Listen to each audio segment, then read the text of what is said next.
కానీ మోరర్లెస్ రోగం లేకపోతే బాగున్నామని అనుకుంటాం. మీరేమంటారు సార్? రోగం మీరు ఇందాక చెప్పినప్పుడు కాఫ్ టు క్యాన్సర్ అన్నారు. వేల రకాల జబ్బులు ఉండవు, ఉన్నది ఒకటే జబ్బు, ఓహో. కణం తప్పు చేయటం. Mall functioning of cell is the reason for any infection in the body. ఇప్పుడు స్వప్న అనే మీరు 25 లక్షల కోట్ల కణాలతో తయారయ్యారు.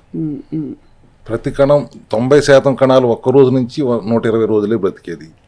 కొత్తగా పుడతానే ఉంటాయి, సెల్ డివిజన్ జరుగుతూనే ఉంటుంది, అది నిరంతర ప్రక్రియ.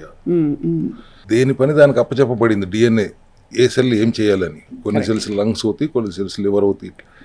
కొత్తగా వచ్చిన కణం చేయాల్సింది చేయకుండా రివర్స్లో పనిచేస్తే జబ్బు వస్తుంది. ఓహో, అన్ని జబ్బులకి ఇదే అంటారు అయితే. కిడ్నీ కణాలు తప్పు చేస్తుంటే కిడ్నీ జబ్బు అని పెడుతున్నారు, లివర్ కణాలు తప్పు చేస్తుంటే ఏదైనా కణమే కదా. కరెక్ట్, అవును. అందుకే పాత రోజుల్లో కూడా లంగ్ కణం అనేవారు, అక్కడ కూడా కణాన్నే ఉద్దేశించేవారు వాళ్ళు కూడా. అవును. ఇప్పుడు కూడా కణం తప్పు చేయకుండా ఉండాలంటే ఏం చేయాలి, అదే బేసిక్గా దాన్ని బేస్ చేసుకుని మేము ఈ సెల్ హెల్త్ క్లినిక్ని పేరు కూడా అదే పెట్టడం జరిగింది.